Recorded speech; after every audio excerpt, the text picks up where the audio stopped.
Alrighty, hello YouTube, welcome back to my channel. For those of you who don't know me, my name is Cryptic Coil, and in today's video I have a pretty small book haul for you guys. I think that this might be my only video this weekend, so I figured I'd just put something out.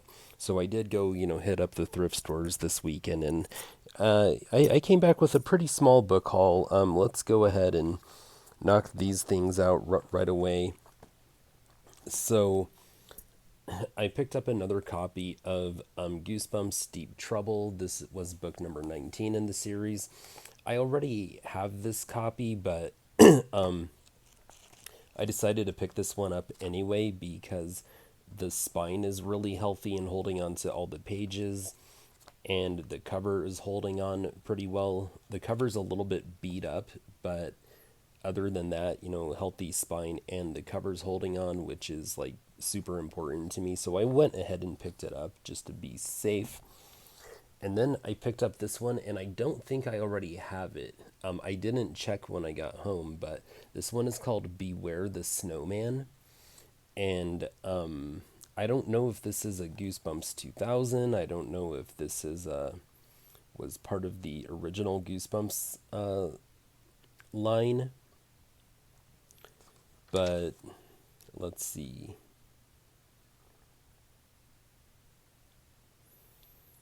I think that this one was part of the original Goosebumps line. Yeah, because it has a list of all the other Goosebumps books, and this one is listed in it. And then they have like the Horrorlands listed, and they have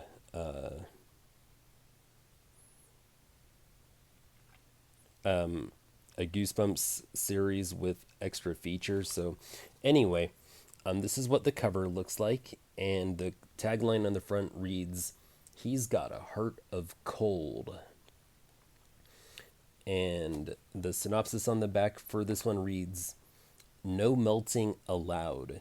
Jacqueline used to live with her aunt Greta in Chicago, but not anymore. They've moved to a place called Sherpia.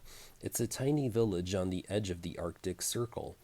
Jacqueline can't believe she's stuck out in Nowheresville. No movie theaters, no malls, no nothing. Plus, there's something really odd about the village. At night, there are some howling noises, and in front of every house, there's a snowman. A creepy snowman with a red scarf, a deep scar on his face, and a really evil smile." Interesting. So let's see. What year is this book from? 1997. So yeah, it would have been part of the original Goosebumps, not like the Goosebumps 2000 or what's the Horrorland or any of those. So sorry, excuse me. All right, so those are my R.L. Steins. Um, let's see. I also found this Mary Downing Hahn book called Took. Now, I have the novel, but this is a graphic novel. And I'll just open it up so you can see the artwork inside. It's really cool that Mary Downing Hahn is. I mean, I've never read any of her books, and I don't know anyone who's ever read any of her books. I think that Elizabeth Sagewood read Wait Till Helen Comes last year or earlier this year. But other than that, I don't know anyone that reads her stuff, but I always see her books when I'm out at thrift stores. So I know that she's popular. And she's been around for a long time, but some of her novels have been turned into graphic novelizations, which I think is really cool because her and R.L. Stein are like the only, children's middle grade young adult authors I can think of that have that to their name. Then, I don't know if I have this one already or not, but it's called Scare Me by K.R. Alexander. And I wasn't sure if I had it when I saw it at the store, but it's in perfect condition. It's in mint condition. I successfully removed the thrift store sticker without destroying any of the paint on the cover, which was really cool. Real quick, let's just see what year this was. This is from 2019, so it's 5 years old. The book is called Scare Me. The tagline on the front reads, "Everyone beware, it's time to scare." Okay, so, kind of a Goosebumps knockoff, or parody or something like that, but this is the cover. I mean, that's a pretty freaky looking cover. I mean, you have kind of a scary looking Victorian style house with a bunch of crows or ravens on the roof. You got a full moon in the background, and there's a room with the shutters open, and you can see a figure through the window, and the figure has glowing eyes. I mean, that's a pretty freaky looking cover. So that's why I picked it up. Good looking cover, mint condition. So, and I'm not sure if I already have this one or not. So anyway, let's read the synopsis on back. They've lost control of the haunted house. Every year, the town of Happy Hills holds its haunted house contest. In a spooky old manor, teams of kids come up with new ways to frighten people. The scariest team wins. This year, however, all the teams are going to lose because this year the house itself has awakened and it won't be happy until it's devoured all the people inside. What started out as a game has turned into something much more deadly. Now that sounds like a good story. I mean, and it's Halloween season, so this would make a good read right about now. All right. I have four more books for you. I want to show this one next because stuff like this excites me. So this is an Aladdin Publishing book, and the title of this book is "When Heroes Die" by Penny Rafe Durant, or Durant, however she pronounces it. I'm gonna say Durant because I'm an NBA fan, so Kevin Durant. But this is a Lambda Literary Awards winner book, and Aladdin Publishing isn't like a that big. I guess it's a children's publishing division of Simon and Schuster. But this book is from 1992, and that's the cover. You have a boy leaning against a wall holding a basketball. He's kind of a ginger, real fair skin, freckles, red hair. And so he's holding a basketball while leaning against the wall, and he looks really sad. And the title of the book is When Heroes Die. The tagline on the book reads, "Gary's world is crumbling around him." And the synopsis on the back reads, "When heroes die, seventh grade has made Gary's life more complicated than ever.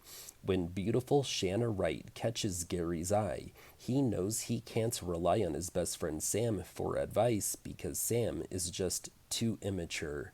So Gary turns to his Uncle Rob, who has always been there for him, whether it be for advice, a quick pickup game of basketball, or a ride in his bright red Corvette.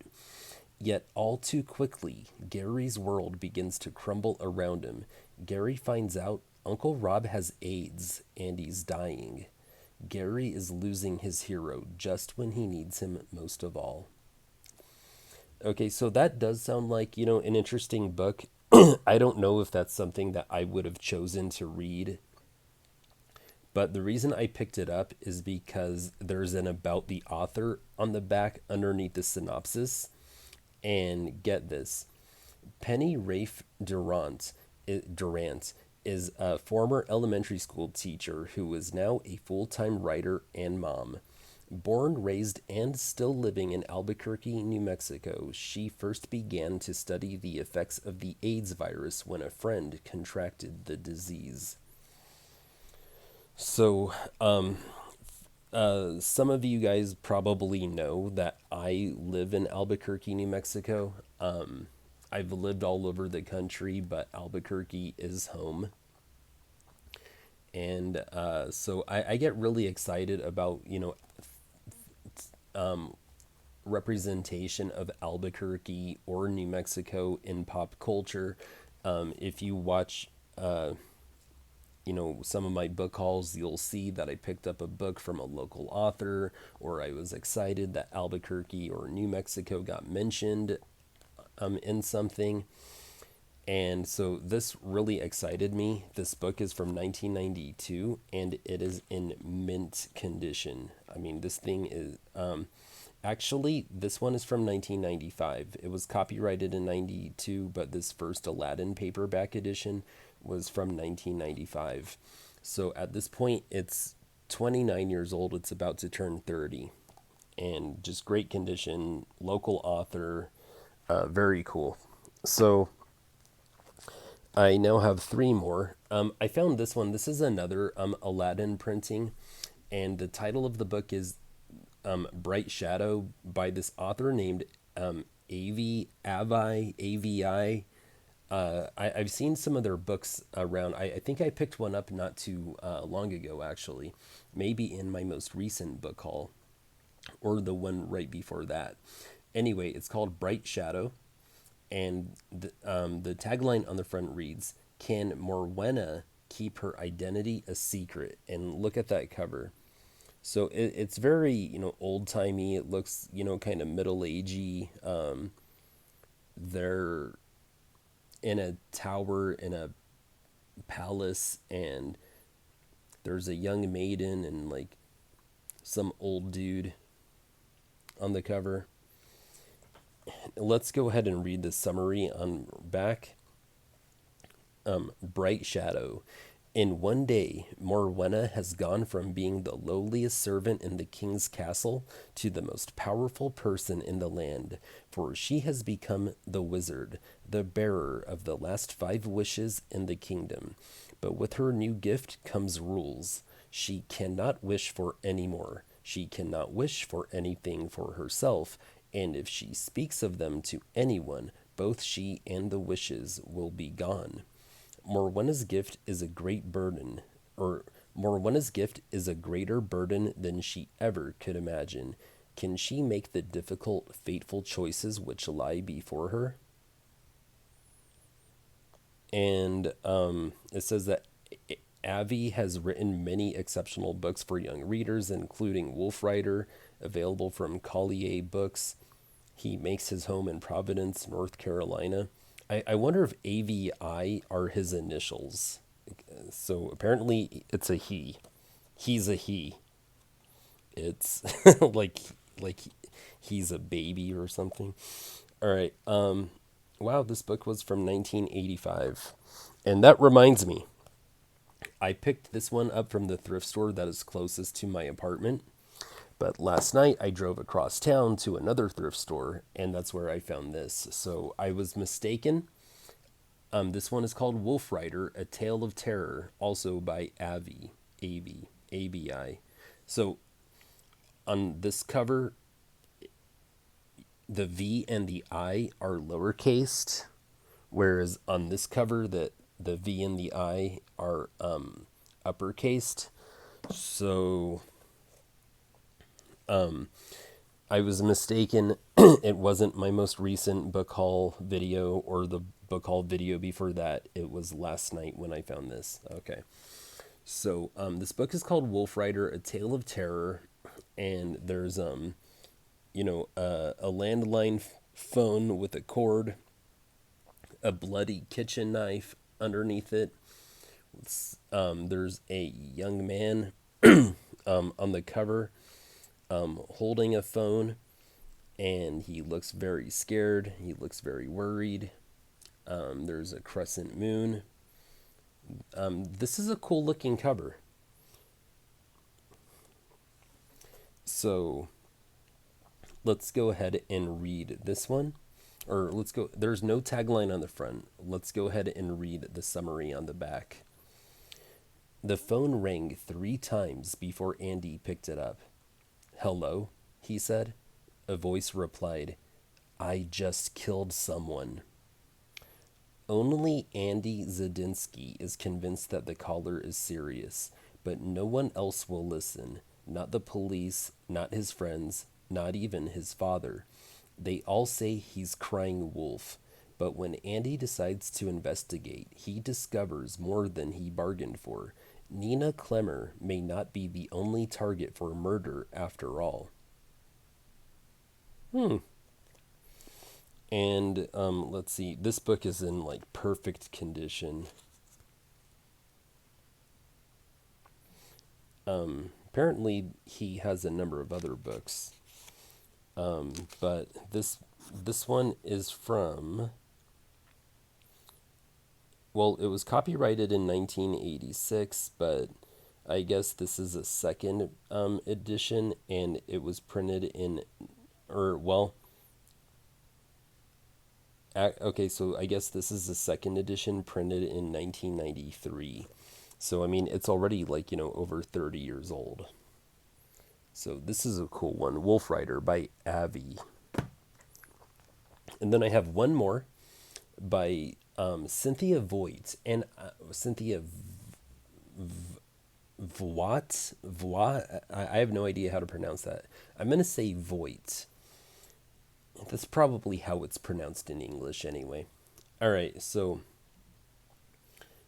this book is called Building Blocks, and the tagline on the front reads, "It took a magical adventure for him to get to know his father." And that's what the cover looks like. So there's a modern little boy, and then there's like a little boy from another time on the cover, and they're playing with toys. And the synopsis on the back reads, Bran thinks it would be fine if his mother Diane went to law school, but Kevin, Bran's father, won't sell the farm he just inherited, even though the money could pay Diane's tuition. Bran can't understand why his father, who never stands up for anything, is being so stubborn about the farm. Kevin just says, "It's fate." Bran thinks his father is a loser. Sick of listening to his parents fight, Bran goes down to the cellar where the family keeps the old building blocks his father had as a child.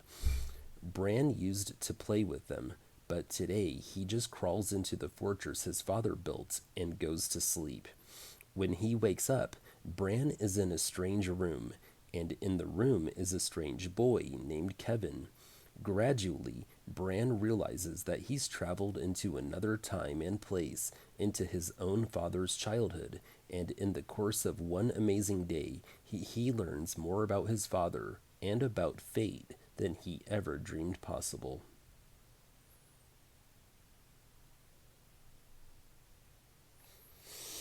Okay, that sounds interesting. This book is in like near perfect condition as well. It's got a little bit of damage to the cover on the back, but totally negligible. I'd call this almost near mint. And this book is actually from 1984. Well, it was copyrighted in 84, but this was printed in 85. So this book is older than me, and it sounds really good. All right, well, that's it. Those are all the books that I have for you today.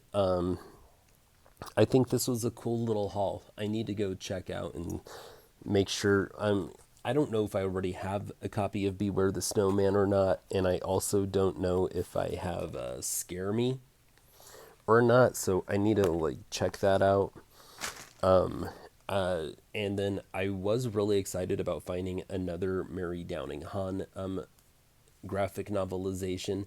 The one that I found in this video or this haul was called Took, but I also have a graphic novelization of her other books, including Wait Till Helen Comes and The Old Willis Place. So I'm curious to see how many more graphic novels she has, and it's really cool that I found them at a thrift store for $2. So, all right, yeah, I was really excited about this one. I hope you guys thought this one was cool and interesting too. Thank you guys for watching. Horns up and peace out.